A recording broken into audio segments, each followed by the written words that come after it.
అసలు ఆ కౌసల్య గురించి నువ్వు కొద్దిగా కూడా ఆలోచించలేదా? ఒకానొకప్పుడు కామధేనువు ఆకాశ మార్గంలో వెడుతోంది. ఎక్కడో ఒక చోట ఒక రైతు 2 ఎద్దుల చేత నాగలి కట్టించి భూమినంతటిని దున్నించాడు.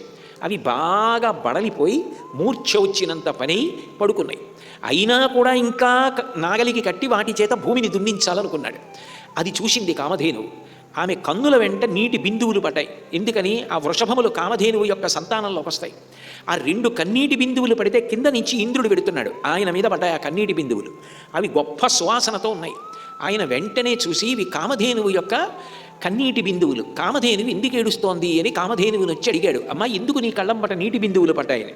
ఆవిడంది, నాకు లోకంలో కొన్ని వేల పుత్రులు ఉండవచ్చుగాక. భూమి మీద ఎన్ని ఎద్దులున్నాయి? అన్నీ కామధేనువు యొక్క సంతానమే. వేల పుత్రులు ఉండవచ్చుగాక. కానీ నాకు అందరూ కొడుకులే.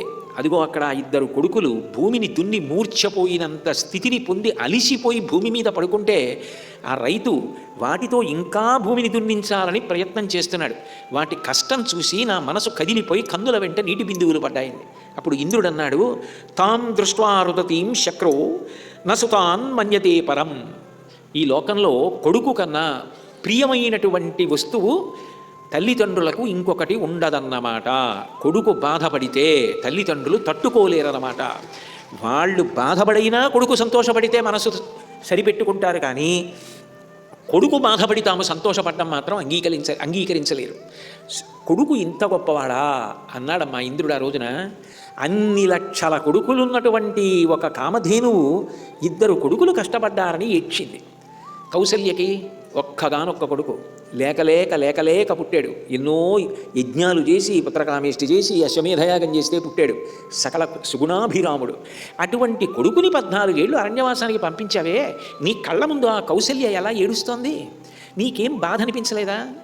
అయ్యో, ఆమె కూడా తల్లి, నాకు 2 కొడుకులున్నారు, ఒకడికి రాజ్యం అడిగాను, మరి కొడుకు కనపడకపోతే ఆ తల్లి ఏమైపోతుంది? ఆమె ఎంత ఏడుస్తుంది అని అసలు ఎప్పుడైనా ఆలోచించావా? ఇంకా అసలు నీతో మాటలు ఏమిటి? నీ వంటి దానితో చర్చ ఏమిటి? నీకు ఏం చెప్తే అర్థం అవుతుంది? నీకు నేను ఒక్క విషయమే చెప్పగలను. సాత్వమగ్నిం ప్రవిశవ స్వయం వా దండకాశ్విన రజ్జుం బధాన వాకంఠే నహితేన్యత్పరాయణం. నువ్వు చేయగలిగింది ఒక్కటే చెయ్యి, అగ్నిలో దూకి చనిపో, లేదా దండకారణ్యానికి నువ్వు వెళ్ళిపో. 3 తాడు కంఠానికి కట్టుకుని ఉరిపోసేసుకో. ఇది తప్ప నీకు వేరు ప్రత్యామ్నాయం లేదు. నీ పాపానికి ప్రాయశ్చిత్తం లేదు. ఇంత ఘోరాన్ని తలపెట్టావా? ఇంతమంది బాధకి కారణమయ్యావా? పైగా అట్లా సంపాదించిన రాజ్యం నన్ను ఏలుకోమంటున్నావా? కలలో కూడా నేను అటువంటి రాజ్యం తీసుకోనని పొర్లి ఏడుస్తున్నాడు.